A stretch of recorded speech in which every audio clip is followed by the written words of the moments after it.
on, everybody? Welcome to the Speed Limit 155 podcast. My name is Trey. I'll be I guess you can call it the host. I don't know. We're just going to sit here and talk for a little bit and talk cars. If you're out there, we are live on YouTube. If you're watching this in replay or listening to this in podcast and you kind of dig what we're talking about, we invite you to go see our new channel over on YouTube. It's called Speed Limit 155, where we talk cars. And my main channel is Ghost Tactical, and that's more the gun life and all that, which I love. I love it to death. But this is another, part of the life that I enjoy and all of that. So we like having fun talking cars. So we're going to do this for a little bit, and I'm not sure how long we're going to stay on. We've done a few of these, and we've, ironically, um, on the podcast form, like when I upload those into podcast form, these have been actually pretty damn popular the last couple we did. So I think there are people out there that are gun people, that are car people. A lot of car people are gun people. So I think it might be a kind of a cool thing. But we're out there. We are also simulcasting this on our main channel right now on the Ghost Tactical to kind of maybe draw some crowd in and maybe that like the car stuff. But we're here with our good buddy Chase. He's from Flow Rida. And yeah, I see you rocking the logo. This weekend, a big weekend or something like that? Yeah, man, it might be a touch of a big weekend. I am a absolute dyed in the wool Scuderia Ferrari fan, and it is the first race of the season for the Formula One calendar. Yeah, I have never really gotten into racing in general. I'm not a big NASCAR guy. I know that some of the guys and all of that. I'm the guy that's gonna like turn on the Daytona 500 and the Indianapolis 500 with like 25 laps to go. You know what I'm saying? Yeah. Like I'm also the guy that really wants to like turn into a baseball game in the seventh inning or a basketball game in like the fourth quarter and just kind of see how it ends. But True as story. far as like Formula One, like I don't have a damn clue. I enjoy like the track of Formula One. I think it's a really cool. It's not just the turn left ovals. It's the lot of actual driving that has to be taking place. Yes. But I don't know anyone. So I don't like have a person to like follow. And I'm that guy. I don't want to follow like the superstar, you know. I want to follow someone that's pretty good, but like maybe the up and comer or is kind of like people forget about. So if I was gonna like watch someone this weekend in F1, like who's that guy or gal, I guess. Who's that guy to kind of look out for that might be like the up and comer or something? The cool thing about this coming weekend in F1 is the guy I would say to really pay attention to, especially for us as Americans, is Logan Sargent. This kid, Okay. he's the first full-time American driver in Formula One since 2006. Oh wow. Okay. And who does he So drive for? Is he a Ferrari guy or what? he's for Williams, which Williams used to be a pretty major team for years in F1. They've had some hard times the last several years. Yeah. They're kind of at the back of the grid now, back of Now, the is that pack. because of engines or crew or drivers or what? It's more so for the longest time here recently, the last couple of years, Formula One has instituted a budget cap. Prior to Okay. this, it was he who has the most money and resources generally won. Okay. So for years, obviously I'm a Ferrari fan. I have been since I was a Sure. kid. The Ferraris of the world, the Mercedes, the Red Bulls, the McLarens, the guys with the money, they tend to win. And there's a lot of passion and there's a lot of heated debates and that type of thing that goes into all that. And Williams for a long time was a very successful team, but they just simply didn't have the resources other Yeah. teams did. Yeah. Yeah. And when people, think about the money in F1, people have no idea. If you're not an F1 fan or somebody's been following it for a long time, people don't understand how much money is really spent in this sport. Yeah. You're talking, F1 teams used to spend $400-500 million plus a year. It was insanity. Oh, snap. See, that's the kind of the same thing like over here in America. We don't understand the money that's spent worldwide on soccer, like these big European Premier League soccer teams. They're the most, I would say the Cowboys and the Yankees in America, but the rest of like the top 10 are all like the most valuable sports teams in the world are all like football, like soccer teams, and I guess we just don't see that over here in America. We don't understand that the price and the money that's spent on this thing. Yeah, Well, it's then again, there's not a whole lot of races in America. I mean, there probably are now, but like historically, it's been like a European thing, right?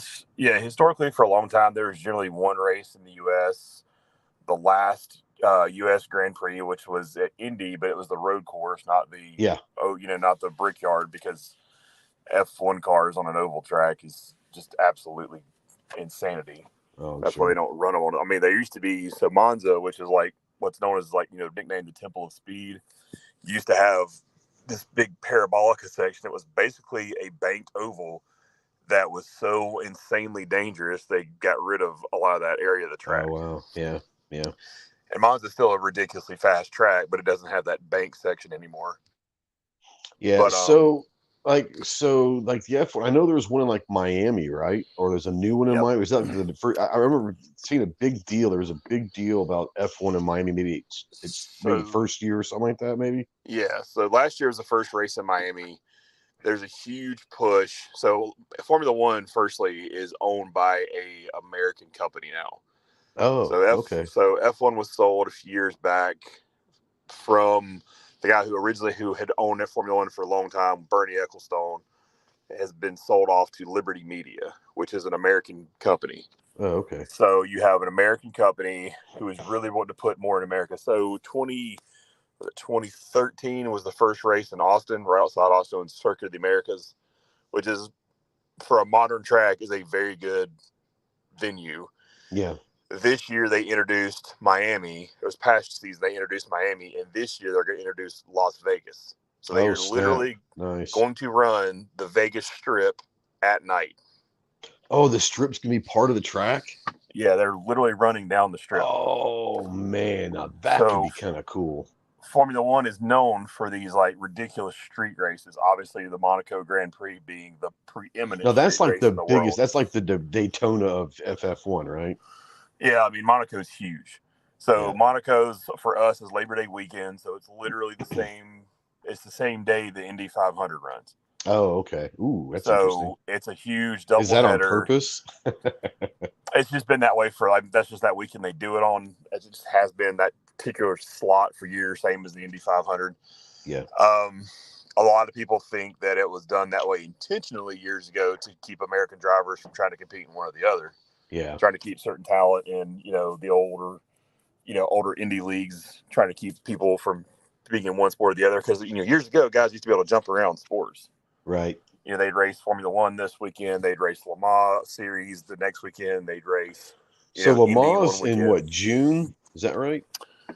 Yes, I Yeah. think it's June. Now, do they Yeah, still have the 24 hours of Daytona? Is that still a thing or no? every year Rolex It's still a 24. thing? Okay. Yep. All right. So that's your first big endurance race of the year. So I like endurance racing too. I personally do not care anything about NASCAR. It's I pretty. don't. I don't. It's My introduction to the Le Mans and the Daytona was, a few years back with Ford versus Ferrari, the yeah, movie, and that was a great movie. and it's a I true need to story. I need to watch that again. Yeah, yeah, yeah. So like I was during the movie, I'm sitting there watching it and I'm watching it at home, and like I'm Googling stuff on my phone, trying to learn the history. Obviously, Carroll Shelby is a name that everyone knows, but Yeah, I don't know if anyone knows much outside of like why Shelby was famous, like why he himself was famous, or what yeah, got him into all of this. And it was a really fascinating thing. I didn't know that there was a 24-hour Daytona race. Like that was the first time I'd ever heard of it. So that was kind of a cool thing. hell yeah. I mean, that's the cool thing But I've about never that been race been into is, racing. I know I like cars, but like I'm not a racing guy. and so that's why I gravitate towards like Formula One and the endurance stuff, is Yeah, because of the technicality behind it, the engineering, the yeah, skill. It's an art. I mean, yeah, it's the height of technology and the height of skill goes into that, because there's tons of extremely good drivers in the world. yeah. Now Wes out there said Ford versus Ferrari kind of got the U.S. fan base interested in F1, and I'm sure it did. And I think maybe about the same time, and it might be because of the movie. I don't know. I've never seen it, but I know that there's a really big popular like F1 series on like Netflix or Amazon Prime Yeah, or one of them, and I think Drive to that's probably Survive. that's been huge lately. Yeah, I mean Ford versus Ferrari kind of got people a little more interested in it because it's not the same series. I mean, so Right? F1 has done a huge marketing push in the United States since really 2017 when Yeah, well, I think it's 2017 Liberty Media took it over. So they've been really pushing. You've got Zach Brown, who is the CEO of McLaren. He's an American, and he's a marketing guy. And he's a yeah, genius at that. yeah. He Not from had Zach Brown band, folks. Just saying. no. He It would be he's cool if it was, though, right? yeah, he's a pretty interesting cat, and they also McLaren's heavily involved in IndyCar here in the U.S., which Right. I'm an IndyCar fan too. Again, I like open wheel and Yeah. endurance stuff. So they do a lot to cross promote. There's actually a few years ago, Fernando Alonso, who's extremely talented, extremely well known driver, not so much in the United States, but around the world. He's a 2-time Formula One champion. He actually didn't drive the Monaco Grand Prix so he could go contest the Indy 500, and he damn near won it.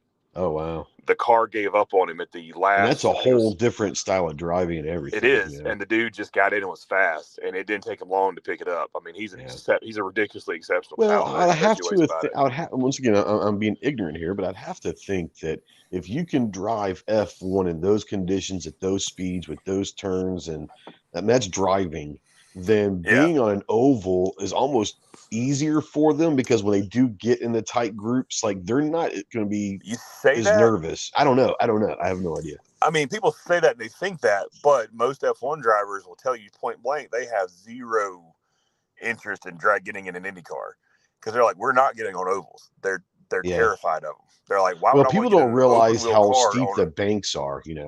well that and you go like at Indy, you're going to get experienced drivers who are used to going 3 and 4 wide at Yeah. approaching 240 miles an hour. Yeah. That's insanity. And it takes almost a perfect line, on Yeah. each turn, or you're going to get passed by everybody. And the thing about Indy cars are a spec series. Everybody has same chassis and Kind one of of like two NASCAR, motors. it's pretty much up to the driver at that point. Yeah, the problem with IndyCar is there's no power steering and certain assists at IndyCar.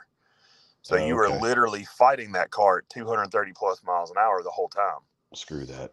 Whereas F1 cars do have assisted steering because of how fast they maneuver and move. I mean, people don't realize how Yeah. fast these things load G and unload and how quick they turn and Oh, rotate yeah. and all that. There's a lot Yeah. that goes into that. Yeah. There's also why F1 cars can get very, very minimally damaged. They just don't work anymore Yeah. because they're on such a ragged edge. If they're not there, then Well, they don't work. everything is aluminum and everything's fiberglass and all this stuff. It's literally an engine surrounded by like Oh, it's not even the that anymore. lightest shit they can put in there just to make it faster, right? It's literally like it's literally the vast majority of the car is all carbon. I mean, Yeah. it's a giant carbon tub. It's all carbon components. They use the lightest alloys, really Yeah. exotic stuff they possibly can. I mean, there's a lot. You're Once talking about again, an you're average. they're probably 2.5, 3 million, up to 4 million, $5 million per car, or what? I don't know. Keep going. The engines are 10 mil a piece. The engines are 10 mil a piece. Holy cow! So the current powertrain in Formula One averages $10.5 million per motor. That's nothing else. That's just the motor. So that's a 1.6 liter Oh single my turbo god! V6. It's a high revving that has they're called power units in Formula One because it's not just an internal combustion engine. Yeah, There's also the turbo pack and there's also the hybrid system, the electric yeah, hybrid system sure. that's powered by all that. It's I figure all that's kind of where it's going, together. isn't it? Probably. Yeah, and that's kind of all series are going more and more into that. Yeah. I'm not gonna lie. I miss the days of screaming V10s. I grew up during the Senna. Obviously, I'm a Schumacher fan. That Schumacher. Watching him as I grew up and was Yeah. really into this, watching him See, even I dominate. know who Michael Schumacher. I don't, Yeah, but I mean, everyone knows that name and I all mean, that. he's the first billionaire athlete. Yeah, yeah. Hey, And before we dive deep into this, I do want to go through. We speaking of racing, we have a little thing we're going to do. The rapid response. We call it the pit. We go into the pits and do it as quickly as we can. So real quick, automatic or manual? I mean, for daily convenience, automatic. For an experience, a manual. Yeah. Are you a muscle car guy or a drift car guy? I do like classic American muscle. Yeah. I do. There's something about the cool ass, Hondas and Nissans that they do the drifting, and them I pretty do cool. enjoy all that. It's just, I like the I don't know. sound. I mean, you gotta love it. I mean, I'm a kid of the South, dude. Right. Muscle cars. Sports car or pickups, being from the South of Alabama? I mean, utility truck's never going to be debated. However, come on, who doesn't want to drive a sports car over a truck? Yeah. This is not going to be necessarily a rapid response. It very well could be. Dream car. Money's not an issue. Dream car. I know we kind of talked about this before. We have, yeah. If it was going to be just one single car, and actually me and some buddies were talking about this the other day at one of the shows I was at. Well, let me put it you this way: your dream car that you would actually drive, not just have as like sitting in the 1,000 miles a year or something. If that, yeah, if I could physically afford a Ferrari 250 GTO or a Ferrari, like a 58 Testarossa, which is a 250 base car. I know we've kind of talked about this before. I would absolutely drive it. If I had $40 million laying around I didn't care about and I could afford it, you better believe I'm driving it. Yeah, and that's going to be track toys. We are a lot of the same. You talking about the 58 Testarossa, and that my dream car is probably that 58 356 Speedster, in Porsche, and yes, they're gorgeous. They're just gorgeous, and the funny thing is like I know there's a lot of people in the car world that frown upon kit cars. But you know what? Like, there's something cool. Like, I know I'm never going to be able to afford a $250,000 Speedster. I get that. That's the starting price. But I can't afford one of those kit cars, like one of those Spider Speedsters. I can go and spend 40 grand on a kit car on a VW chassis, and you can put whatever engine. A lot of people actually keep the old Beetle engines in there because they sound like those old Speedster. Yeah. And you can drive the shit out of those and never have to worry about anything. And that's what I would want to do. Like, I'm a guy, when I get a car, I don't want a show car. I want a car I drive, Yeah. I will tell you, if I could only have one car, period, dot. Like, here's your one toy car. Yeah. As much as I do rather enjoy the Porsche family stuff too. Sure. I would have Singer build a car for me. You think so? I'd take my Porsche donor, and it'd be probably, I'm not sure which family 911, but it's going to be an air-cooled manual. Yeah. Naturally aspirated. 986, that kind of style, or what are you thinking? I don't know. I mean, probably. There's something about that 986 era. There that was is. Just I do awesome, like that. I like that whole era. But something in the previous air-cooled, naturally aspirated generations of Porsches. Yeah. Have Singer do their insane attention to detail on it, because that's a car that you can drive and it'd be enjoyable. That's a car you can put on a track and absolutely ring it out and have fun. Oh, for sure. And it's going to last. It's going to take the abuse you give it, and it's going to be relatively affordable to keep running. Yeah. There's a pretty distinct line I think in a lot of people in the supercar world, Ferrari or Lamborghini. And I was going to ask you Ferrari or Lamborghini, but I know that answer. You're a big Ferrari guy. But what do you like Lamborghini at all? I mean, I do. Is that something that you enjoy? I'm not anti-Lamborghini at all. I mean, it's just it's the history and the styling. I like the styling cues of Ferrari better than Lamborghini. To me, Ferrari's more timeless. Lamborghini's more on the edge. Yeah, that's probably fair. Yeah. I'm not anti-Lamborghini, but it seems like Lamborghini in the last several years, because the Germans are involved, because it's owned by VW Group, they are much more reliable cars than they ever used to be, and they don't try to kill you anymore. Yeah. Yeah. But at the same time, it's like that took some of the aspect of them away. Yeah. I love Ferrari. But I'm a Lambo guy, if I had to Yeah. choose. I just love the look of the Murcielago and the Diablo, and I like the Mercies. the I think that Mercies was are really just beautiful. I think that was I think the Mercy was probably the last great V12 Lambo. The Aventador is I a think it will be phenomenal. the last great V12 Lambo. I don't Yeah, well, think that you will see one down the road, because I think that they're probably even going to go hybrid eventually. They're going all electric by a certain time frame. Yeah. It's terrible. They Yeah. have. Well, did you So hear I the mean, the Harley Aventador. Davidson's going all electric? Did you hear that? Oh, yeah, but it's Harley. It's a bunch of old people. Yeah. They're trying to appeal to a younger crowd because everybody's dying off that liked Harley. Yeah. Andrew says Lamborghini's too heavy. Older Yeah, Lambos always kind of had a weight issue. yeah. I think they almost had to, though, to be honest with you. I think that with that rear to mid engine, I think you almost had to have a little bit of weight, or you wouldn't be able to control it. Like, there's no way you'd be able to control that. Well, I mean, old Lamborghinis were not. That's the reason there's a Raging Bull in the front of them. They were known to drive like one. Yeah. Let's be honest. Anything that Horacio Pagani helped design at some point, is probably a pretty okay piece of machinery. Yeah. And I do enjoy Lamborghinis, and I would not turn my nose up if somebody, if rolled up right now, somebody threw me the keys. Yeah. But I think that Mercy generation is going to be your last great true V12. I mean, too. You do have, and I think that's why the Mercies are keep going up and up and up in values. I think even the public realizes that might be the last great one. So I mean, the Mercies, man, you can't find them anymore for quote unquote reasonable price. No, especially gated manuals. Gated manuals are insane. The Aventador's nothing wrong with that car. The Aventador's an extremely good car. The Hurricane's a sweet looking car, but man. Yeah. I mean, the Aventador's a V12. It was assessed with a Mercy, but it's only available in an E-Gear. Yeah.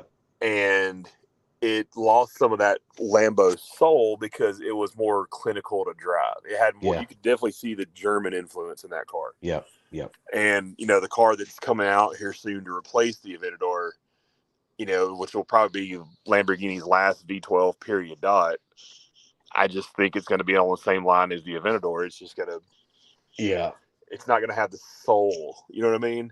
Yeah, that's what I like about the Diablo is it wasn't the strongest, most powerful, fastest Lambo out there. But I love the style of the Diablo, but a Diablo was kind of like the Lambo that you could actually drive. You know what I'm saying? It was like you could actually drive it. Not saying daily drive, but because here's the thing about Lambos, which is really crazy if you think about the money you're spending on that car. Like the Lambos actually don't like being driven. Like they have, like you can't drive them a whole lot, or there's a lot of cars that you have to drive to actually get them to work well. Lambos, they don't like that, or at least like the older ones, they did not like. But the Diablo was one of those that you could actually drive, and I like the look of the Diablos back in the day. I do too. So, I mean, the older, especially some of the cool, downdrafts and Yodas and stuff like that. Those are cool cars. Now, are you a Countach fan? Because people go either way, So, if I appreciate what the Countach digs. It changed supercars. It changed what people thought of cars could be, If you're probably, your mid 30s to mid 40s, you either were in love with a Countach or you were in love with an F40. Yeah. Yeah. And I mean, I'm not going to lie, it's an F40 all day for me. Yeah. Well, I'll put it this way. I remember for the first time really noticing cars and when I was a kid with TV shows and movies and all that. And I'm not going to lie. Watching Magnum PI, who doesn't love a bright red Ferrari, right? You know what I'm saying? Like 308, man. That's why people still buy them. And they're worth more now than they ever have been. Yeah, and then you have car. it's Magnum's car, It is. Oh, I mean, I would take a 308 all day right now, just 100%. Because of the iconicness of it. And then the Countach was not a very good one. It's not a very good one, but the Countach a lot of people don't realize that Countach, um, when it basically kind of it debuted on Cannonball Run. Like they paid a lot Yep. of money to get the first 4.5, 5 minutes of Cannonball Run to be the Countach. And what's so funny about the Countach? It was amazing. Sitting there going, oh my God. But I Yeah. think now, like back then in 1981, when Cannonball Run came out, Yeah. like that Countach was like so futuristic, and it was like that's It kind of was. weird. But you look at it now, and you're like, if that car was released right now, it would blow like the smoke off everything else. It is actually like a beautiful, like that design over 40 years, Oh, it's 30, timeless. it's timeless, But again, Pagani was involved with that car. Just like so, I mean, if you look at the time frame of that car, the Countach is timeless for as Yeah. aggressive as it was. The F40 again is a timeless car for what it was. Yep. Honestly, the 911s of that era. The Same. 911s. Well, I'm a big 911, like late 80s, like the 88 to 91, 92. Yeah, Maybe even back like the 86. There's some really cool 86 911s. man, the '86 wide body, big Yeah. whale tail, Yeah. turbo. That thing was wicked. Let's I just think be that's honest. what took the 911 to the next level, to be honest with you. It did. I mean, the early '90s, like the roofs, come on, the Mhm. Yellowbird, that kind of stuff. And then the GT3 changed Porsche, It honestly. changed the game. It took Porsche. And the GT3, is one of those once again, it's quote unquote an affordable, drivable supercar, Yep. But that GT3 took Porsche to a It whole took it new out of the level. sports car world and put it into the Yes, supercar world. 100%. I Because saw Porsches I are sports saw cars. one. I mean, as much as some of Yeah, the Porsche diehard guys will be like, "Oh no, Porsches are sports cars," they which are. and they are the pinnacle of a good sports car. So, like, what do you consider to be a supercar? Is it that 200-mile-an-hour line? Is that what it takes a It's supercar in that, your but I mean, mind? supercars generally, I don't, supercars aren't going to be a mid-engine. They're going to be, tubular or some kind of like, Yeah, carbon monocoque. yeah. They're not a, you They're can, not a drivable, everyday they're not drivable an car everyday either. car. No. Yeah, Now there are people that daily drive these. I mean, you got daily driven exotics has made a living off of that. yeah, I'm not saying you can't do that. It's just, the Porsche was the car that you could enjoy every day. yeah, And you could get a GT3 and enjoy this thing every day. Now yeah. GT3 You RS is can. a little different. Well, that's That's a little that's a more aggressive. that's a super That's that a is a true supercar. supercar. 100% a GT3 Yeah, RS.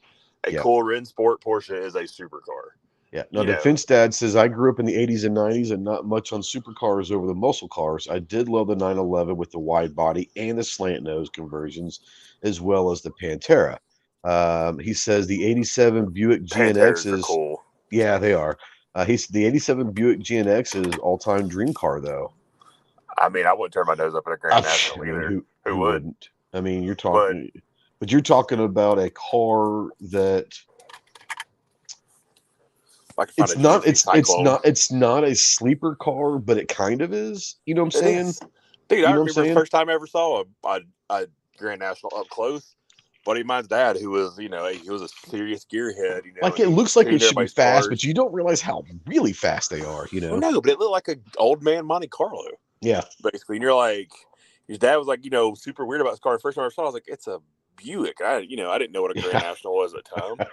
I was like Well, you think of Buick, 13 you or, think the old grandma, yeah. grandpa Park Avenues. I was like, my grandma's got one of those. I was like 13. And then I was like, ooh, he pulls the hood up. I'm like, wow, that's a really big turbo. Yeah. Hold on a minute. Then he, first Then time he he ever explained started it. it. Yeah. And I was like, I I got you. get you. I know Yeah. what this is. Never mind. Yeah. You know, Let's do this one real quick. This will be a fun one. Trans Am or GTO?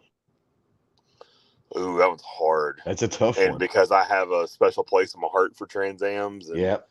briefly owned one, Did you really? yeah, I'm a Trans Am guy. I like, Yeah. and especially Trans Ams over Firebirds. It's just something, Yeah. I I want the fire. I want the stupid chicken on the hood and all You that gotta have the stuff. Thunder Chicken, man. You gotta have it. You gotta have it on there. My You know, grandfather, he GTO had was always one. too big for me. That was my thing.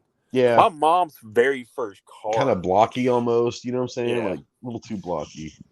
My mom's first car was a '67 Firebird. She refused to drive it because it was a stick, and my mom to this day has not learned how to drive a manual. Yeah, yeah. She My got a Ford grandfather Maverick had instead. one, and I always wanted that to be my first car. And he died when I was 13, and my aunt ended up Yeah. getting it, and which was fine. I mean, it's my aunt; she's his daughter. Yeah. He did leave some money for me to get a first car. I ended up getting a '65 Mustang. It was we spent a few $1,000s and then spent the next couple years, putting some Mm-hmm. money into it and all that and all that. It was great. But so Mustang or Camaro? Uh, early Old, old, Camaros, old or new, I guess, like first gen. Yeah. I like. I mean, I do like Mustangs. Don't get me wrong, especially like the early, like especially like '67, '68 era Are you Mustangs. I really talking like the like. fastbacks, Mach 1, that Yeah, I'm a era? big Yeah. fastback Okay. Mach ones. Yeah. The Gotcha. bosses. You Sure. know Yeah. that era of That Mustangs. 69 Mach 1 was a badass car. Yeah, I will Was that say the one that McQueen drove? Was it 69? it was a '68. The '68 68. was Okay. the Bullet. The Bullet. Okay. And Yeah. that's I'm a sucker for green, so I like that car. Yeah. Right. I do like. I would, if between the two, I do like early first gen Camaros, and I probably would. I was a big Camaro kid growing up. I like Camaros a lot. Now modern cars, I Yeah. think the Camaros are dog ass ugly. I hate the new generation Camaros. See, I actually think, well, okay, let me put it this way. I think that the latest era style of the Camaro is much more attractive than the latest Mustang era style.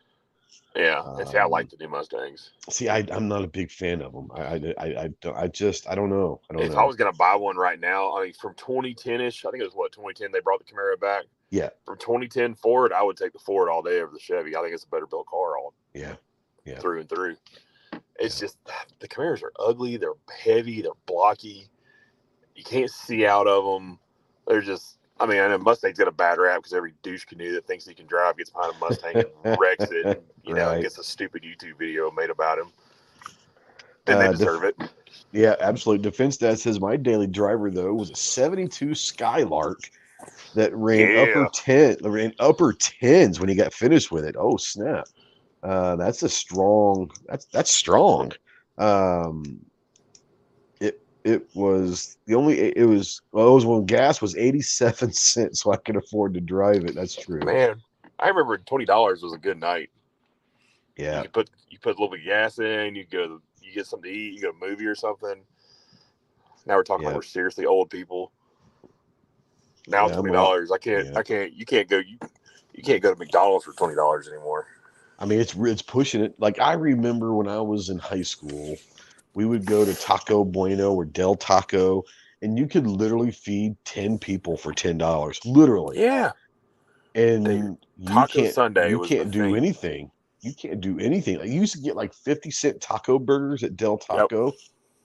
I mean, you could literally feed people like 25-cent burritos. Yeah. I mean, and you can feed 10 people for $10, and you can't do you Dude. $10 might get one person fed these days. Well, I mean, even let's be really honest. Even like 15 years ago, when the dollar menu was still an actual dollar menu. Yeah. Now it's called You the know, value menu because they can't even keep their straight face talking about a dollar menu. like when we were teenagers, we had a Wendy's like right down the road from us, Yeah. and for like $5, we could eat like a king every night. Yeah. Oh Like yeah. Oh hell yeah. Yeah. you know, Wes says we go the Mustang and Shelby Mid American Nationals here in Tulsa every year in June. That'd be fun to go to. That'd be yeah, really fun.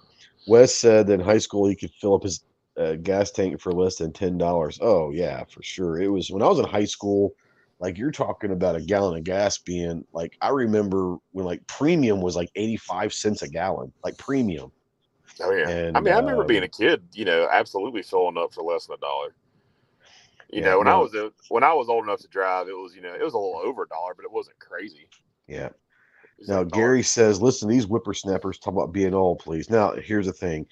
Gary was on Lewis and Clark's expedition to the west. He was used to the horse and carriage. So That's true. I mean, he was there when um, Henry Ford unveiled the Model T. he was there when Henry Ford was born, probably. So Yeah. You remember the original Benz? so I learned something. Did you know that the first electric car was built like in the 1800s? Yep, I didn't know that until I did. recently. That's interesting. It's It was amazing a what happens when the Henry Fords of the world that take a combustible engine and say we need oil and gas, and yeah. Well, it had um, better range than the electric cars did, well, and that's it still the did. But case. what would happen? What would happen if Henry Ford's if the Model A's and the Model T's and all that were electric? It would be interesting to see what the world would look like with electric cars for the last 150 years versus gas. You know what I'm saying? That'd be terrible because I would never hear what a glorious Italian V12 sounds like, Yeah. or you never hear what an amazing American V8 sounded like. Yeah, Gary says see you next month. Yeah, he'll be at Indy for NRAM. Speaking of Indy, we're doing the Yep. Bullet Run. So if you guys are going to be going to Indy for NRAM, we're just going to be in Indy that weekend at all. I did start a thing called the Bullet Run. It's going to be kind of fun little rally slash scavenger hunt. And the finish line is going to be in the parking lot of the Indianapolis Motor Speedway. And a matter of fact, I've got a conference call with uh, people may or may not know this. I'm a golf pro by trade. There is a golf course in Indianapolis Motor Speedway, and Mm-hmm. I've reached out to the golf pro. They don't actually open up the doors until that weekend because it's usually too cold in Indianapolis to play golf during the winter. Now their staff will be there about next week. They'll be out there about a month ahead of time. They literally open the doors that Friday. That's the first weekend that the golf course will be open. But I've got a message in for the golf pro when he gets in next week to call me. And what I want to do is to see if we could use his parking lot is the finish line. So it'll be kind of a cool thing. But Yeah, yeah, it'd be we're gonna have cool. the Bullet Run. We'll finish up in the parking lot of the Indianapolis Motor Speedway. It'll be kind of It'd be cool. cool if we could talk our way in and let everybody have a chance to like kiss the bricks at the end of it. It would be cool. Now, I wanted to go to the museum. I That's a would pretty cool love to place. have the museum be the finish line, and because that's inside the infield. I mean, it's Yep. actually you actually, but I think the parking is still outside. Yeah, the Um, parking's outside. so, but maybe we'll be able to do something. I'll talk to the guy. I don't know how much pull the golf pro has at Indianapolis Motor Speedway, but we'll find out. Yep. Um, Defense Dad says, hell, in 1957, we had the technology to get 50 miles per gallon, but the big oil companies squashed it. That's what I'm saying. Like, you know, big oil is the reason why the electric car craze has only become really big in the last 15, 20 years. For the last 100 years, the And oil they're companies and Detroit squashed all that. electric cars are only to what it is now anyway because they're allowed to be Yeah, because there's yeah, so much money in the battery packs and that's components and it. that type of thing. That's it. I mean, let's be honest, we've had hydrogen technology forever too, but they keep that Yep, squashed because that's no money in that. yep, yep. It'll be interesting to see what happens. And honestly, the Priuses of the world that were kind of like the first ones to kind of kick off the whole hybrid thing. But Mm-hmm. it took someone like Elon to basically say, fuck the government and fuck everybody else. Like, let's do this. And I don't care if they want us to do it or not. It took the wall, that kind of barrier to be kicked down. Not saying that Elon was the one, but Elon was He made there. it cool. He made it cool to sit there and He say, "Look, spearheaded the move. Yeah. we can make electric cars that don't look like these dumbass boxes. Like we can actually make them pretty cool, and we can No. make them fast, and we can." I saw. I'm not a big Jay Leno fan at all, but Jay Leno's garage is pretty cool. And I was watching an episode not too long ago, maybe a month or so ago, and he was pulling up talking to someone. I can't remember what it was, and he pulled up in a '78 Chevy C10 pickup, but he had converted to all electric, and it was running about 1,000 horsepower, and that thing was amazing. We're talking like 0 to 60 in 2.8. I mean, and this is a C10, you know, and, Yeah. and it's got the body of a C10. It is a C10. Talking about a sleeper, you know? And battery packs are heavy. Yeah, yeah, yeah. And Yeah. they only last what they say 10 years at the most. At the most. I And mean, you're talking about 20 grand probably for a new set of battery packs. yeah, you might as well just like if you have a Tesla and it dies, or any of the more modern Just get another one. electric cars, you might as well just go buy another one, because the battery pack's going to be Yeah, 20, 30, 40 grand depending on what you got. exactly. Yeah. That's the big conundrum right now for people who have a mid 20 teens era, you know, Porsche Prius. 918, Oh, okay. I a think the one a a Prius. Ferrari, LaFerrari, Yeah, a a McLaren LaFerrari. Yeah, P1, yeah. because they're all coming up on their That's battery about the packs time. changed. Yeah. That LaFerrari was a pretty damn cool car. I'm not gonna lie, but you're It right. is. Like if you've got one and you still got it, or you're getting ready to buy one, I put it this way: if you're thinking about buying a LaFerrari right now, you might want to ask that question about the battery. Yeah, I mean Just that's the thing saying. everybody's doing now. So basically, like, if you have one of these Halo cars, and they were the Holy Trinity, and they are still currently the Absolutely. No, Holy no, no. Trinity. Absolutely. 100%. If you if you're looking to purchase one, or if you have one, your battery replacement is basically going to be like what the current street price of the production cars are. Yeah. Yeah. For what the Ferrari, for what your maintenance on changing that battery pack is, you're going to be able to go out and buy a 296 GTB. If you have a McLaren P1, you can go out and buy a 720. Yeah. Like, that is the insanity of what these things are. But they're also Halo cars. They're not a normal thing. And you're also talking about cars that you track them real hard. You got a $50,000 brake and tire job at the end of Yeah, it. and if you're looking to get into one of those, you know what you're getting into to begin with, you know? Oh, absolutely. I mean, I'm not gonna lie. If I had just tons of money laying around, you better believe there'd be one sitting in my personal garage. It'd be a track weapon. I'm not buying them to tool around the streets with. I'm buying them to go enjoy them. That's a You whole know. other thing. Have you ever, you and I have talked about this, but have you ever like been on a track like a NASCAR or Indy style track? Have you ever Oh yeah, either driven or ridden on one? Because I don't think people understand what those tracks are all about, you know? it's a different animal. I mean, I've never drove a oval. I mean, I've drove like dirt ovals and things, but like like I've had these, the ride along experience kind of stuff on the oval tracks, and that's all fine and good. It's cute, whatever. But drivers tracks, like actual road courses, man, it's totally different animal. It's so much fun. And most people think they can drive until they get on the real track. Yeah, see, And I most didn't. people, I've been on one of the ride-alongs down there in Orlando back in like the late '90s. We went to Disney and I got to do one of I think it was the Richard Petty drive along experience is what it was called mm-hmm. back in the day. Yeah, And it's a NASCAR and I'm sitting second seat. I'm not driving, you know, got as a matter of fact, like I think the guy that was my driver had was like one of the up and comers. Like he raced like the Saturday races, not the Sunday races. I'm not sure what they're called. Like he's like the minor leagues, like AAA, and he's been able to race in some of the at that time it was the Winston Cup races, but he yeah. wasn't a full time Winston Cupper. But they made a That's lot of back when it money was. doing this That's back stuff. when NASCAR was worth watching. Was the Winston Cup, Yeah, yeah, when they would hit each other, and Rubbins racing, you know. that's it. When you had those drivers back in the day, I could Yeah, watch NASCAR back then. That was fun to watch because they raced hard, and there's going to be several big wrecks. Now it's we get out with hurt feelings and things. I ain't got time for yeah. all that. Well, we were driving. He was driving, and he was maybe only at the time. I'm like 24, 25. So he's probably not, he might be my age or he might have been a year or two older than me, but he was about my age. And we were talking and all that. And he was saying, hey, this is another way to make money. Like they pay us to come in and drive around and do this and all that. I thought that's kind of cool. He goes, yeah, it also gets me, time behind a wheel, Yep.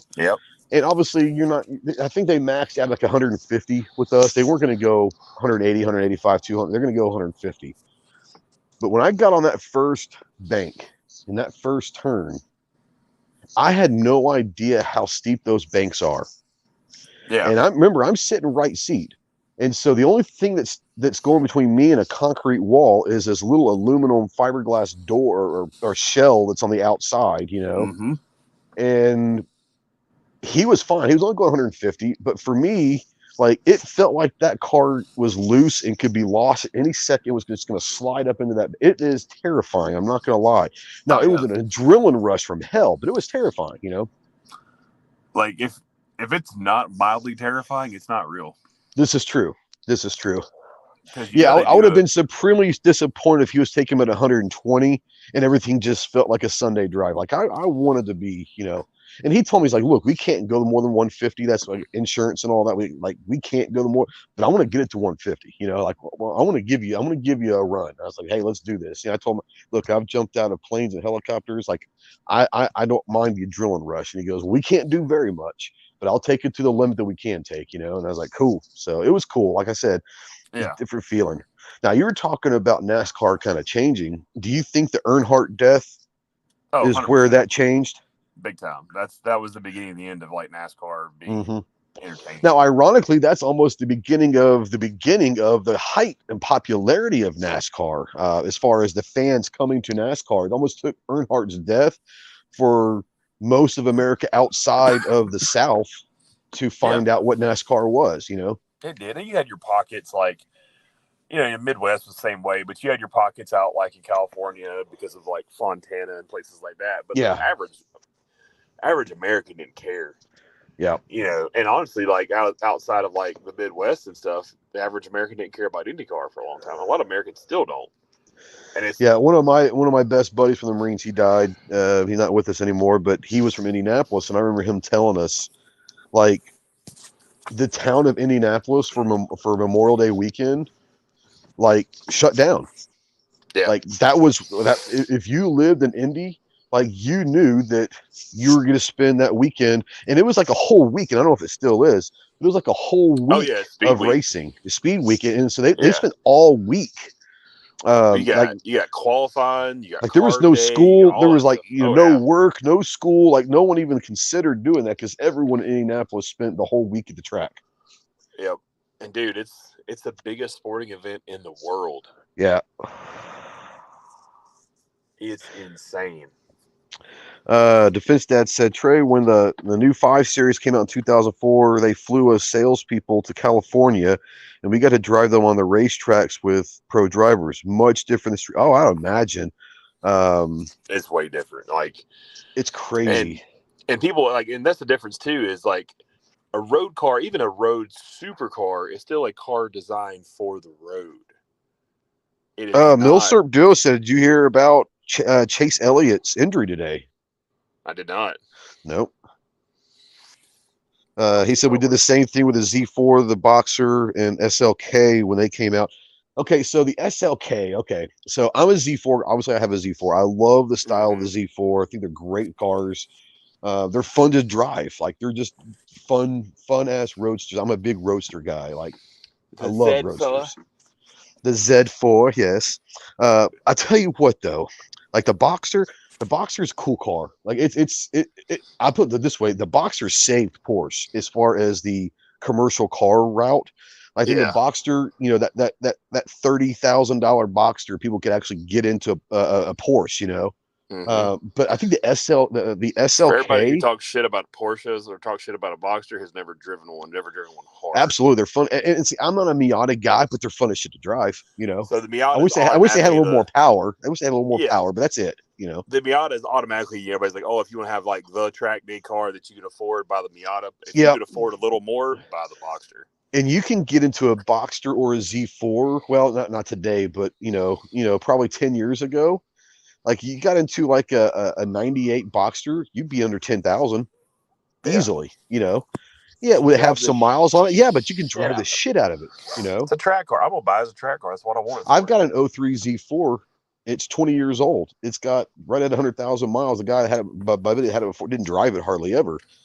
But that thing is so much fun. It's basically a brand new engine. It's got that M54 engine. That thing will last me as long as I maintain it. It'll last me forever, and I'll drive the shit out of it and not care. Yep. But the SLK, like going with the SLK, that Mercedes little convertible that they kind of had that was going to be the Boxster. It got such a bad rap, but I've got a friend of mine that has one, and he bought it about 5 years ago. And he drives it every now and then. He fucking loves that thing. I don't know why it got a bad rap, but it got a hugely bad rap back in the day. It was never like I never personally cared for that car. It's an ugly car to me, but they say it's a fun ass car to drive.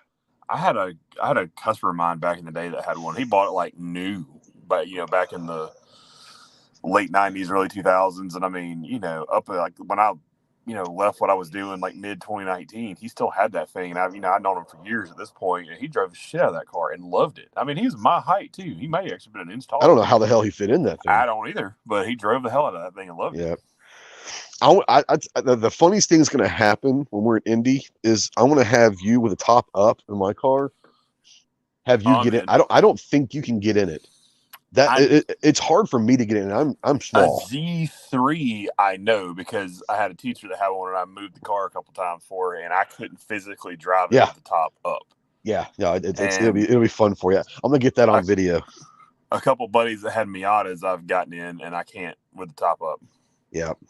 Milsurp Duo says Elliott injured his leg today in a snowboarding accident and has to have surgery. Well, that's not good. Wes says, I just read a biography on Bill France Sr., the father of NASCAR. Interesting man at the time when NASCAR started. NASCAR, like, talking about the South, like, it is the bootleggers, like, the bootleggers cars that were there to outrun the cops. That's how it started, 100%. Defense Dad says the SLK developed a reputation of being a girl car like the Lexus S430. So the Boxster. The Boxster did too. The Boxster was the girl's Porsche. The Boxster's fun as shit to drive though, man. Well, what happened was back in that point in time, you started having the, guys really getting interested in GT3s and that type of thing and 911 turbos. And that was really the major ascension of Porsche in the United States. And so that was how they got their allocation. Buy my wife a Boxster, and I get the 911. And Now, here's also the other part of it is I think that owning a Boxster now is much more accepted than it was back then. But back then, not only being the wife's Porsche, but it was also, you can't afford a real Porsche. But they didn't understand that was Porsche's whole thing. That was the stepping stone Porsche. Like that was the one say, look, not everyone can afford $120,000 911, but you can afford the baby Porsche, that's got the either the 4, you get into a 6, but it was usually they were 4 cylinders. Now they were turboed 4 cylinders, but they were a good little 4 cylinder, but you could get into it for at the time like 35 grand. And what happens with that is you buy that and then you end up getting the 911. So they were actually brilliant in that way, Oh yeah. I mean, like right now, currently, the Cayman is just, the Cayman is the sister of the Boxster, and the Cayman's a fantastic car. Like that's honestly for the money's one of the best driver's cars. I was going to say it's probably the best everyday driving Porsche out there. But honestly, one of the best looking, more modern cars is that Cayman GT4 RS. That thing is wicked. Well, any of the RS series are going to be pretty wicked. Let's just I mean, honest, the regular GT4 is a cool car, but the GT4 RS is like it checks all the boxes if you're a driver. Now, Defense Dad's bringing up the 308. He said the Ferrari 308 was fun. I had to squeeze into those cars. I had to take my shoes off to operate the pedals because they were so tight. Well, they were the racing pedals. Like that's, once again, Ferrari super small footwells. But that's the racing side of Ferrari. That's just what it is. And they're still not normal pedal. They're still pretty tight. They're better now. Yeah, they're tight. But they're still gonna have that's kind of paying homage to the racing side of Ferrari because let's be honest, Ferrari was a racing company, It is. Enzo built road cars to finance Enzo, racing. That's exactly right. Enzo, and let's be honest, I think that you talk about the Carroll Shelbys of the world. I mean, He built cars to finance racing. Enzo Ferrari is the godfather of sports cars. Let's just be honest. Yeah. He did it the right way. He did it, talking about, hey, I don't care how much this costs. Let's get it done. And if someone built something better, like a week later, he had a new car out. He was like, nope, no one's going to overtake us. And that was kind of a cool thing about the whole Ford versus Ferrari is I think that there was a respect that he had for Shelby. I think he had the respect of Shelby saying, look, you did it, man. Like you did it. And congratulations. Now I'm going to beat your ass eventually. He didn't like to lose. But that was a cool thing about Enzo is he respected someone taking a chance, They were both, old school racers and they respected it. Because, Enzo, drove way back when. Yeah. But that was a different era, too. Yeah. Yeah. He said he was 6'2", 300 pounds back then. Fitting into a 308 with the top up must have been fun. At 6'2", 300. Must have been fun with the top up. Most of those cool vintage cars are pretty rough in general because people were just smaller back then anyway. I'm 6'3", so I already look like I'm a freaking clown car to begin with. That's the cool thing about being small is sports cars are built for smaller people. Yeah. Well, you should see Alex Albon try to climb in an F1 car. He's 6 foot tall, and he's a giant on the grid. Everybody else is they're short guys. Well, most of the drivers are that 5'8" to 5'10", more towards a 5'8", Oh, there's freaking Goober jumping in. What's that? But yes, Lamborghini was a tractor company before it was a car company. He says, forget the cars. I want the Lamborghini tractor. Like if that was a thing, how badass would that be? Oh, no. Lamborghini is a tractor company. 100%. They still build tractors. They still build them? To this day, they build tractors. I didn't think they still built them. Nope. To this day. And they're expensive tractors, but they still build them. I remember seeing, I don't remember if it was American Pickers. I don't remember. It was a while ago. They got a call from this lady like in Iowa, right? Yeah. And they had a Lamborghini tractor there. It was an old one. Yeah. But they were called because like this lady's husband had died and he had these cars in this barn and all that. Talking about a bar find. And a bunch of cars, like old Jags and all this stuff. Well, one of them was, by the way, like the old Jags, like the cool ass roadster Jags, Yeah. But he had gotta say like Jeremy Clarkson, the Jag. Yeah. But they had this. They had it's either 57. I think it was a 57 356 Speedster, right?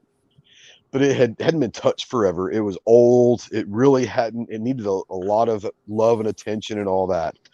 And so they come down and she was only asking like, hey, for 50,000, and they're like, oh shit, But they also knew what it was, right? Yeah. And she didn't know what it was, right? And so they're like, look, this is a car that needs to be like this is $1 million car, ma'am. And she's like, really? And she's like, it doesn't even run and all that. She goes, no. Like it's $1 million car. They ended up getting a hold of Jerry Seinfeld. And people know Jerry Seinfeld's a huge Porsche guy. He hates Porsches, can't stand them. Yeah, can't stand Porsches, but he owns like 20 of them, and like the most rare Porsches, right? He doesn't own normal Porsches. He has no, weird, like one-off, like well, dude, he comes to Iowa in this barn and is talking to this old lady, offers her 1.2 million on the spot. And she's like, I don't understand what's going on. Like, I had no idea. I don't think my husband knew. He knew. He knew. He sounds like, he knew. He knew exactly what he had. He knew what it was. That's why it's still here and in decent That's why it's here. Exactly. That's why it's been in a barn covered up and all that. And he ended up buying it for he offered like 1.2 million. Obviously, she took it. It was probably worth more than that. He lowballed her, I'm sure, because he knew that she did. But he was also fair. Like, look, I could offer you. I pay you the 50,000, but it's $1 million car. He bought it, and it was the coolest thing. Like they found this original, everything matched original Speedster in some barn in Iowa, and the lady only wanted 50 grand out of it and had no idea she was sitting on $1 million car, you know? Yeah. It was just nuts. It's just cool stuff like that. Let's see here. Look up the Lamborghini Spark. So let's see here. Well, Defense Dad was talking a minute ago about like the Lotus. I've been fortunate enough to get in a few Lotus. Like a Spree or what? Like these are more modern, like Alans and Elise. Oh, okay. You know, I have been in a Spree. The Elises are pretty cool. The Elises are pretty cool. Yeah, I never got to drive in a Spree. I got to get in one time, but a Spree's always had a reputation for being notoriously difficult to drive. Yeah, and I always thought that was like, for me, the Spree was always, the Spree was always the coolest looking of the Lotus. I think so. I think to this day it still is. Now the Elise to me is kind of the Boxster of Lotus, where it was an everyday drivable Lotus, you know? Yeah, it's a Toyota Camry motor. Yeah. I mean, they look really cool, and they're track cars, and for what they are, for a sports car, you know, they're really cool cars because they're not terribly ridiculously expensive to maintain. Yeah, they're reliable. Now they're known for some of their fit and finish not being that great, but it's a British company, so we expect. Yeah. But Milsurp Duo says, I want a World War II Jeep to restore it. I just think that would be a cool project. I'd love to do 82 Monte Carlo or a Buick Regal NASCAR clone. That with the wrap even, that'd be kind of cool. If I want to go World War II, I think a World War II Jeep would be awesome. But if I'm going to go World War II, I'd like to get one of those old Dodge Power Wagons. I think a Power Wagon would be awesome. Like the World War II Power Wagon would be cool as hell to restore. Those are cool trucks. I like they're just beasts, man. They're just beasts, bro. Like there's nowhere you can't go in that thing, you know. That's true. I mean, if we're gonna go World War II stuff, I want to, you know, like a Panzer Mark IV or a Tiger, but a Tiger would be cool. But yeah, I love the old Jeeps. Legal. Oh yeah, I would love to do a Jeep, but I think a Power Wagon would be badass. Yeah, I'm just not a fan of like modern Jeeps, but old Jeeps are cool. Yeah, I had an '89 Wrangler in high school there for a couple of years. I actually kept it for a while. I didn't drive it very long. And it was jacked up, had some Mickeys on there and all that. My buddy had an old CJ5. And that thing was a bad mama jammer right there. That CJ5 was awesome. I think like after like the TJ family, like Jeep just kind of lost their way. Well, I think what happened is, well, let's be honest, okay? They tried to make the old road mannered cars. That's what I'm saying. That's what I'm saying is I like the old Jeeps because they weren't meant to be, you know, comfortable to ride in, you know. Today's Jeeps, they just want to be cars with a shell on them, you know. Yeah. Have you been in like a modern Jeep and like experienced the death wobble? I've been in a couple of modern Jeeps, but we live in a town where the speed limit is like 35, so we don't get into that around here. Yeah. Well, I mean, you know, they're not made to go real fast, but like, no. You know, a lot of you hit like somewhere in that 70 to 90 range. Like, I mean, you're pushing that thing at that point anyway. But they start like this monstrosity wobble in them. I'm like, it is, you know, I'm not going to lie. I do tend to have a little bit of a need for speed. Oh, I have a very heavy lead foot. Not that I'm like my insurance will confirm that, by the way. Not that I'm trying to do anything ridiculous, but you know, I'm an efficient driver. I want to get where I'm going. You know, sometimes it might be $130 plus, but I cannot confirm or deny that I have been there recently. You know the story of Clover and I coming back from South Carolina, so yeah, that was fun. Let me tell you how much fun it is riding with somebody. I won't name any names, but I might have been coming back from, you know, we were talking about NASCAR. I might have been coming back from the Talladega area, and somebody may have a Raptor with a V8. Oh, snap. And if you're going to get a pickup, then that's the one you got to go with, you know. And he, you know, drove it like the old man he is. Did you have to teach him how to drive? Oh, he wouldn't let anybody else drive it. I wouldn't either. But and I'm like, hey, well, this is Atlanta traffic. You can't keep up with traffic so we don't die. That'd be great. Or get out of my way and let me drive, and I will. Yeah, how is the old man doing? He's doing all right. He was actually in the shop for a little while today. Oh, good. Defense Dad says I sold at a dealership that carried Mercedes, BMW, Jag, and Cadillac for 10 years, so I got to drive a lot of cool cars, a lot of custom bikes too. I'm a gearhead in addition to guns and photography. Yeah, as I said, a lot of the gun guys are gearheads. They love cars. A lot of car Yeah. guys are gun guys. As far as go ahead. I was gonna say I'm an engineering guy. I like the engineering behind stuff. That's why guns. I'm into guns. I like cars. I like watches, all that stuff because I'm into the how the stuff works and is made. See, I don't understand how the stuff works. Like literally, I can change oil, change spark plugs, the basics.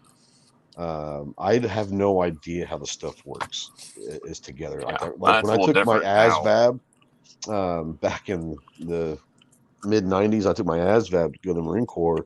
They literally crayon. They literally called me, and I was talking with the colonel there, and he was like, "You can have any job you want except for mechanic." I didn't get a single, even guessing, I didn't even get a single question right. And I was like, he's like, "We do not want you to be a mechanic." If the fluid leaking out is red, what is it? Yeah, I mean, I had no idea. I know a little bit more now, obviously, but I didn't know jack at the time. And I still don't know jack. I don't understand how everything works together. I don't understand. Like we were in Tulsa, goodness, 6 years ago or whatever, and 6, 7 years ago, and Clover had to change my alternator in the car that I had at the time. Luckily, he knew what he was doing because I wouldn't have a damn clue. I mean, I probably could. I could probably admit that in public again. I'm just saying, dude. When it comes to mechanics, it's like reading freaking Hebrew for me. I don't know how. I don't understand it. I don't understand how it all works. Now, could I get like instructions in a YouTube video and all that and figure it out? Yes, but I wouldn't understand what I was. Does that make sense? Like, I can do a lot of stuff. I just don't understand like how it's supposed to, like what it. I understand what an alternator does, and I understand all of that, but I don't know how like everything works together in this machine. Yeah, and it's more difficult now with the way technology has really taken over vehicles. Yeah, with the electronics and all that. Yeah. I mean, when I was a kid, I was helping like my granddad and great uncle and stuff, tear down small block 350s and things like that. That was a different time. Those were simple engines, but you could do so much with that motor. But now it's a little different now. And like I said, when we bought the 65 Mustang for me when I was like 13, 14, it's been a couple of years, get ready when I turned 16. Like I could understand a lot of that stuff because there was only about 6 things that could go wrong with those old engines. You know what I'm saying? Like you kind of knew what the problem was going to be. Self-diagnose them usually. Yeah, absolutely. Today, like there might not be anything wrong with the car. It's just a sensor has gone out, but it makes it look like there's everything else. You got to clear and change this fuse, and you're okay. It's like you pull up and it's like you go into your thing and it's like, oh, you've got 14 issues with your car, and it's like what? But you change one fuse, and that one fuse clears up all 13 other issues, and it's like it was like a sensor or a fuse or something. It's like holy cow, that was a problem with the Jags back in the 80s. Like the old meaning was if like my dad's best friend had a Jag, and the whole joke was if you have one, you might as well own two because one's going to be in the shop at all times. And it had nothing to do with the engineering of the car. That was the dawning of the electronic age of cars, and the electronics just if one thing went wrong, everything else was tied into that. Oh, that and it was British because they're all. Well, that's true. Now I'm not going to lie. There are a couple of British cars that I'd love to have. For a few years, and they fall apart because they're British. But they're old British cars. Like, I mean, obviously Aston Martins. Who doesn't want an Aston Martin? Let's just be honest. But like, I was telling, come on. Well, I was telling Clover, we were last week or whenever the last podcast we did. My next car is I would love to see. My dad had a 260 and then a 280 ZX, the old Datsun Z cars. And I'd love to get into Z cars, but you can't find one for less than 30 grand now. Like they just blown up in value, which is awesome. But I'd love to get one eventually. But I can find like an old MGB Roadster for like $6,000. You can find like a Triumph TR6, which I think is a sexy ass car for like $8,000. Cars, man. Those Triumphs are badass little cars, man. So we have to make a trip right now. We need to talk about this like right now. Okay, hold on. Mandatory carry says admit it. You want a Reliant. So there is a Reliant that is pretty cool. It was kind of like it kind of looked like a beefed up Pinto, like the bubble back. I'm not Yeah. sure what model it was, but Was it a Reliant Robin?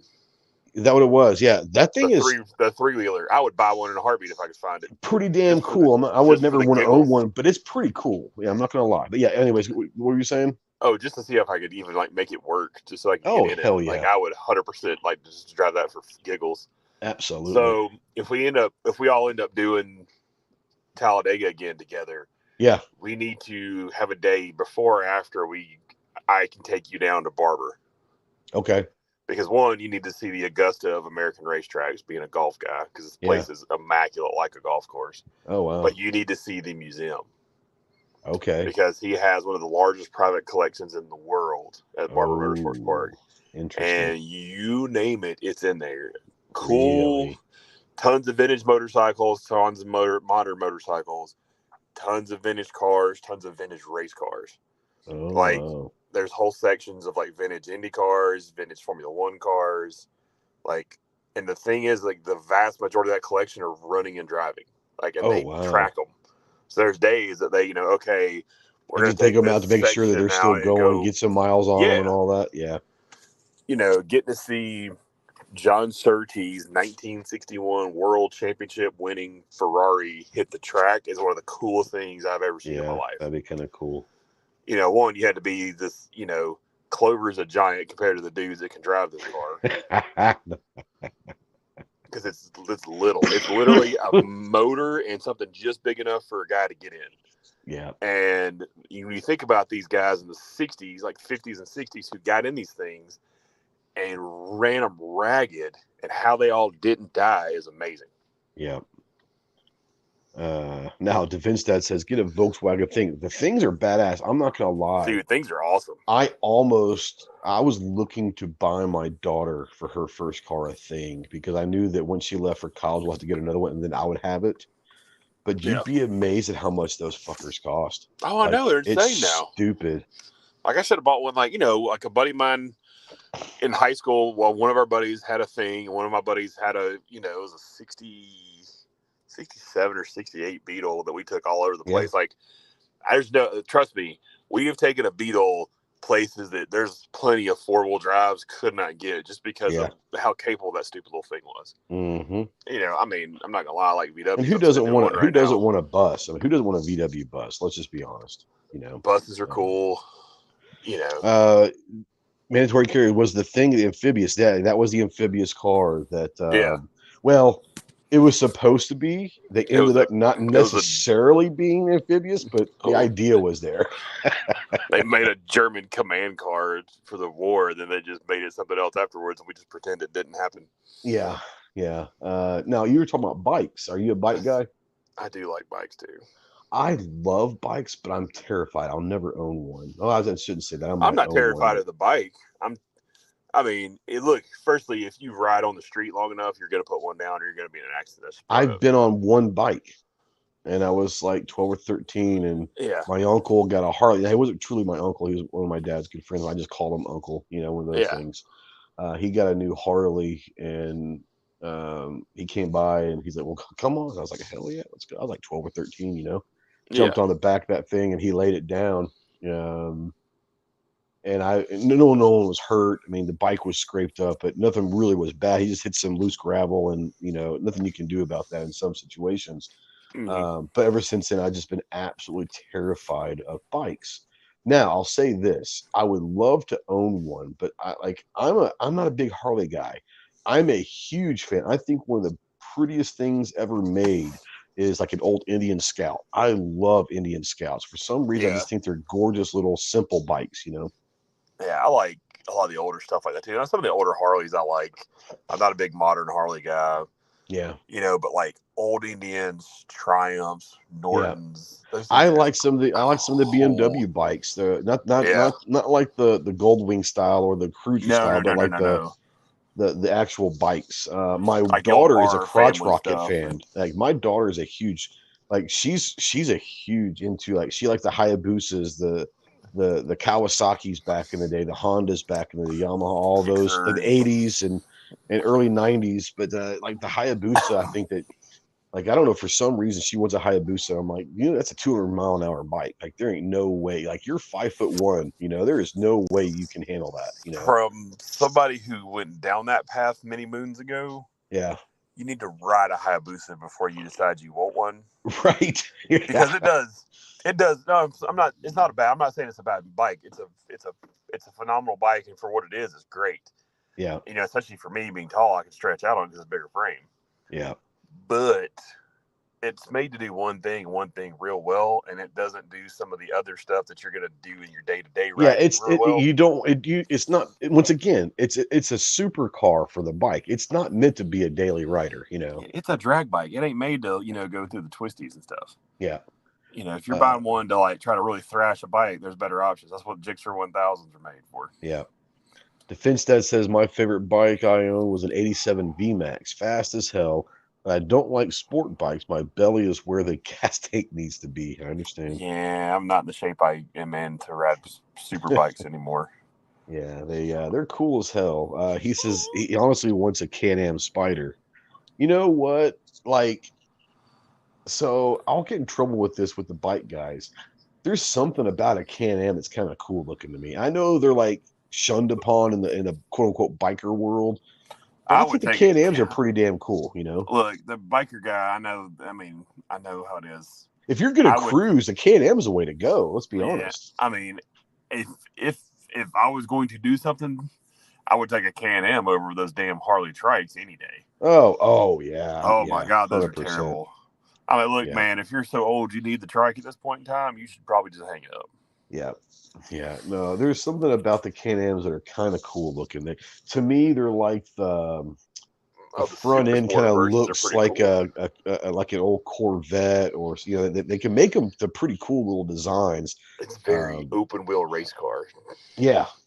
But it's what it is. But yeah, I maybe one day I'd like to own an Indian Scout. Yep. I don't know if I'd ever ride it, but if I ever did, that'd be the reason that would get me into maybe riding with, because I just think those are Scout gorgeous bobbers, bikes. Man. That new Scout Bobber's pretty good looking car. It's a great one, and they've got one.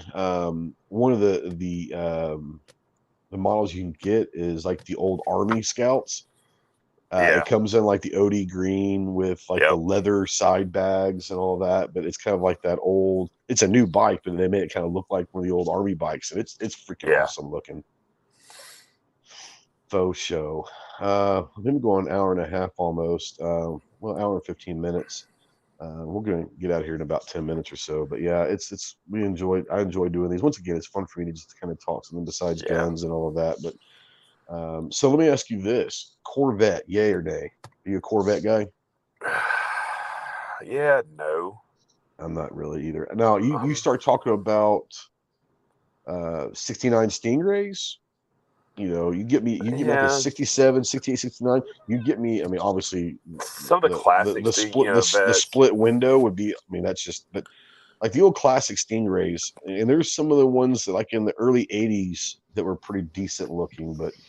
Like I'm just not a big fan of Corvettes. It's not so much the Corvette I'm not a fan of; it's Corvette people. Well, I think that could be said about every kind of group. It can, but I mean, and I'm in the heart of it, being in the middle of Florida where I am. So it's every old boomer and their mama has a Corvette down here. Yeah. And they're all in their jorts and diabetes socks and New Balance tell me how great Corvettes are.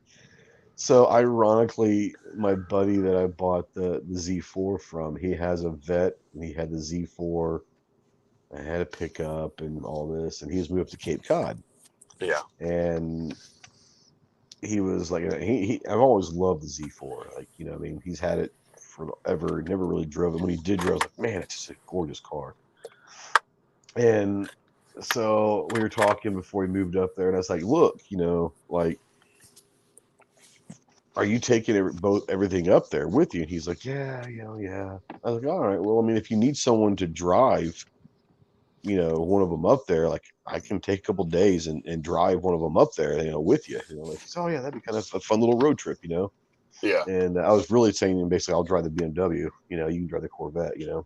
So I think he sold his pickup He's like, I can get in their pickup when I get up there, and sold the pickup, and he had the vet, and I was like, blah blah blah, and I was like, well, look, just saying, and obviously, I was like, if you ever think about selling this when you get up there and you realize you don't need both of them, like, let me be the first call you make, like, at least give me a shot at it, right? And he was like, oh, okay, yeah. Didn't think anything about it, and then about a week later, he comes in. He's like, hey, man. It's like, what's up? He's like, you serious about the Z4?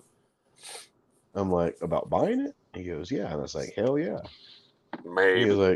he's like, really? And I was like, yeah. And he goes, well, I was just thinking about it. There's really no reason to have both of these sports cars up there, And I was like, look, I'm not going to tell you one way or the other, but, There's blah, blah, blah. every reason to have more than one, but I'm not going to tell you that. There is. And I was like, well, I understand what you're saying. And he was like, well, like, he's like, well, make me an offer. And I'm like, I don't even know, like, what they're worth, And so he comes up next day or so, and he's like, what do you think? And I was like, he's like, just give me this. And I was like, what? He goes, just give me this. And I looked at my wife, and she's like, yeah. And my wife's not a car person, She's like, do it. but she's like, yeah.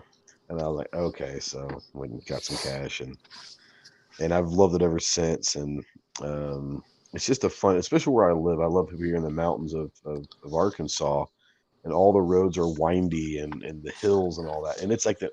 As a matter of fact, there's people that come and ride their bikes, like big bike groups that come here every year to ride their bikes through these highways, these small Arkansas highways, just wrap around mountains and all that. Because you get in trouble in North Georgia and Tennessee now. Guarantee it. Absolutely. But like now there's a bunch of car groups that come up here and do the same thing and all that. So I've absolutely had a blast driving it. It he drove it maybe like less than 5,000 miles a year, and I put 5,000 miles on that last year, Yeah. And I think I ended up putting like 6,000 miles, which isn't a lot. I still, but I put,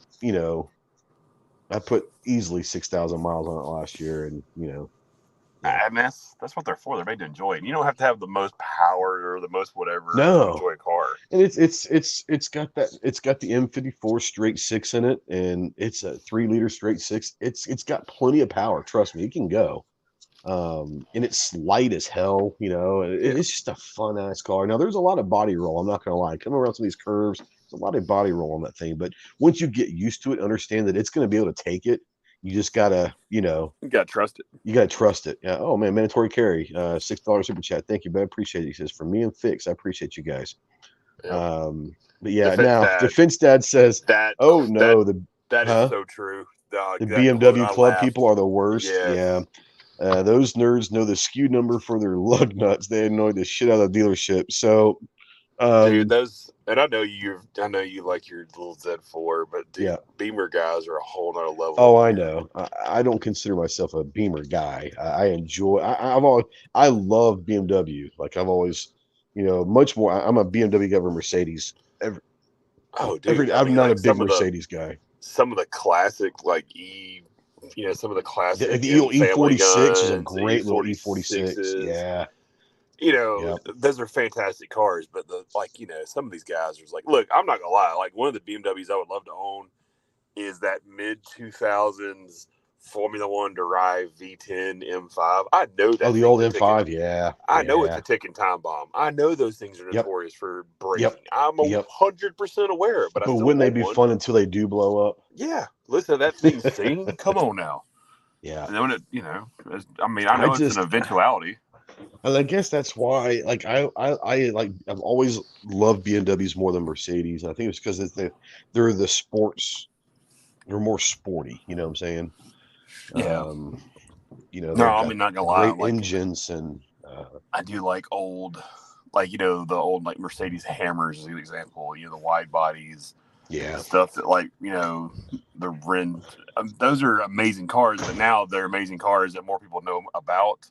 Yeah. And the price, they weren't cheap to begin with, but now they are insane. And now Yeah. I'm out of that league. My dad had back in the 80s, he had a Mercedes. I don't even know which one it was. It was one of the old diesel boats, you know. Oh, dude, like a 300D, I would take one right now. You You still know, and can't that thing sell was a those. beast, and you know, it was pretty cool. Yeah. I tell you, if I was going to buy a modern, quote unquote, modern, like in the last 10, 15 years, I'm not sure Mm-hmm. what the actual name of it is, but it's like the old like SUV that kind of looked like a Land Rover, a Mercedes SUV. That's Oh, a G-Wagon. a G- those things are freaking badass. I mean, if I hit, Powerball tomorrow, I can tell Yeah. you right now that as a daily driver, I would probably buy an AMG G-Wagon just so I could go peasant Now, if yeah, and that's as another I thing. kill. If you're gonna do Mercedes, you need to go AMG. You got to go AMG. You know. Yeah. I mean, just so I can watch all the dinosaurs die every time I push the gas and watch my Oh gas yeah, needle drop yeah, because I'm driving a 650 horse, twin turbo V8 yeah. that guzzles premium and I don't care. Nope, You not a know, care in the world. Not every a time care you in the world. stand on the gas, you hear Greta Thunberg like scream out of the That's back of it. funny. And, that does it for me. It really does. Yeah, yeah. Yeah, that'd be kind of a Same cool with thing. supercharged Range Rovers. They're just amazing. Yeah. See, I'm a Land Rover guy, more than a Ranger. I had a '95 Land Rover back in the day and love that thing. The The only reason why we disco got rid man. of it, the only reason why we got rid of it is, you know, we had my daughter and all that. Well, my wife doesn't drive stick, and my Land Rover was a five speed manual, Yeah. and we got rid of it because she didn't want to learn how to drive stick, and so I had to get her a freaking. I got her like a Lincoln Navigator, which is a great vehicle. Had it forever, Yeah. but I would have loved to have kept that Land Rover as a family car. But I sure as hell wasn't going to teach her how to drive stick on that Land Rover because I mean, anytime it took the shop, it was $1,000 bill, no matter what you did. It's gonna be at Oh least yeah. $1,000. 100%. So I wasn't going to 100%. teach her how to drive stick on that Land Rover. No. You go find something that's let's be honest. A manual transmission now is like this day and age is the greatest anti-theft device on the Oh, planet. 100%. 100%. Yep. In this I country, remember back anyway. the day you could rent. Like I've even thought about trying to go find a rental company that still has a manual. You give like 20, $25 a day and teach her on that. But even Mm-hmm. like, but you can't find manuals even at rental car. Like you just can't find them anymore. Like they're just not there. Yeah. And the manuals, you know, everyone knows, most people know that manuals used to be cheaper, a few $1,000s cheaper than the automatic versions of the Yeah. cars. Not Not that anymore. way. If you can find a manual, it's probably $10,000 more than the automatic version. You I know? mean, when Road and Track does like here's the list of cars still available with a manual this year list, that's not good. Yeah.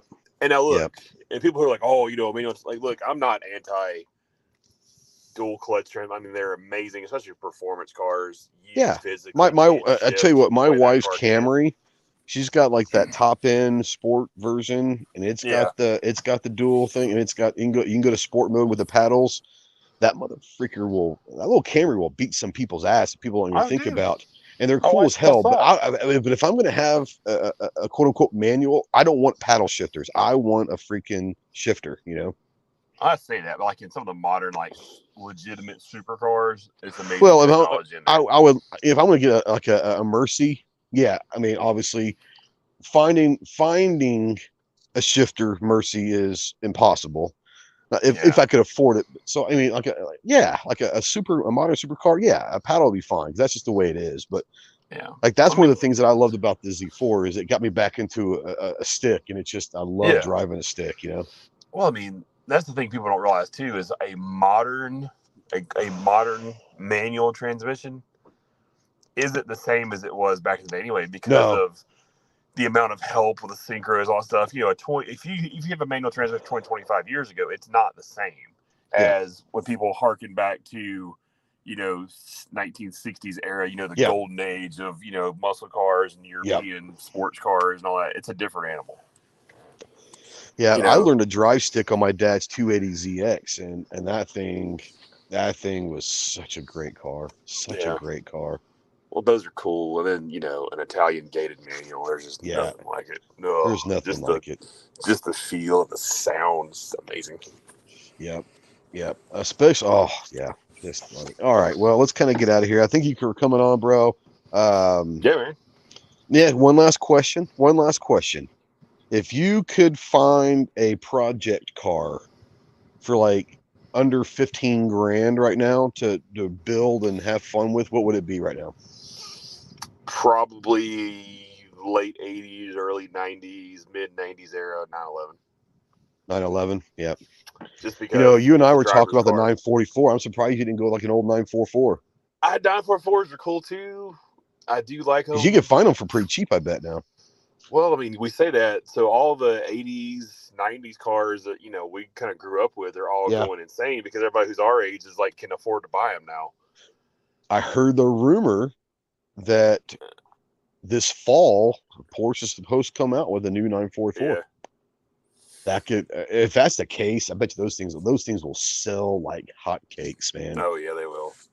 That'd Well, be I mean, let's awesome to be see. honest. Like a Panamera is kind of like a giant 944. Yeah. Yeah. And I'll be the first one to admit that I was like super anti four-door Porsche until I got the chance to play with one. I'm like, yeah, it's kind of changed my mind. What's the my buddy he has he got his wife one a couple years ago. The Porsche was it the I'm not sure what it's called, but the Porsche SUV, The Cayenne. the Cayenne. That's it. That's it. Not gonna lie, dude. That thing's pretty That thing is badass. impressive. The It's Cayennes are like very you impressive. get into that and like it's like oh like he when he brought it home he And dude, stopped they by make and he's like look what I got her and all that and I was like she wanted a Porsche. I didn't know it was a Porsche inside. I just saw it from the side. He's like, I thought she wanted a yeah, Porsche. He goes, it is. I'm like, really? He goes, get inside. We took it. I was like, oh my god, dude, they haul, especially if you they get like do. a GTS or above. They're really crazy fast. It was But impressive. what's crazy is they are really capable, like overlanders too. If you do a little tweak to them, like a little work, Yeah. like they are crazy good overlanders. Like we're talking like Range Rover good overlanders. Now, Defense Dad said his ultimate build will be a '93 Buick Roadmaster wagon with a 5.7 V8, turn into the ultimate dad rod. That could be kind of cool. Yeah. That could be kind of cool.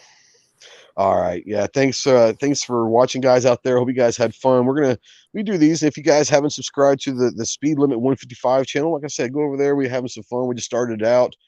Got a couple of videos over there. We're gonna start doing these live streams every now and then. Just kind of fucking talk cars, and it's a good little thing. And go there and subscribe to us if you're watching this in replay or listening in podcast form.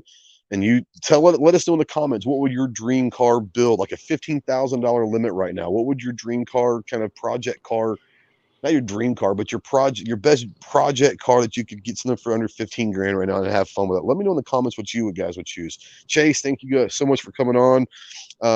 We'll see you in about a Yeah, month man. or so, and For for sure. sure, yeah, Coming and up. have fun watching the F1. Now, once again, what was the F1 driver that I should be looking out for if I decide to watch something? So for us, I mean, for us Americans, Logan Sargent's is the one to Logan kind of watch out. Sargent. Yep, to keep Okay, up with. He's driving a little blue car. It's going to be at the back of the grid, probably, unfortunately.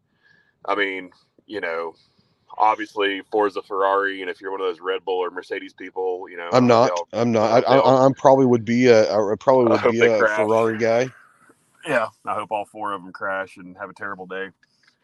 Yeah, And my wife, she used to love. I think it was either Kyle or Kurt Busch in NASCAR. Not that she knew anything about it. She just liked the M&M car. Whoever drove the M&M car. Oh yeah, the M&M cars.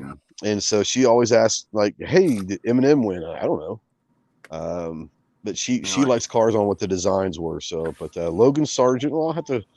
I'm not probably. I don't know if I'm going to watch it. Like I said, man, I don't know. I haven't gotten into that racing, but I do. I do like the F1 racing where it's not the oval. It takes drivers. It's much more intelligent, fun to watch. I mean, this is the first race of the year is in Bahrain. It's under the lights. It's a cool experience.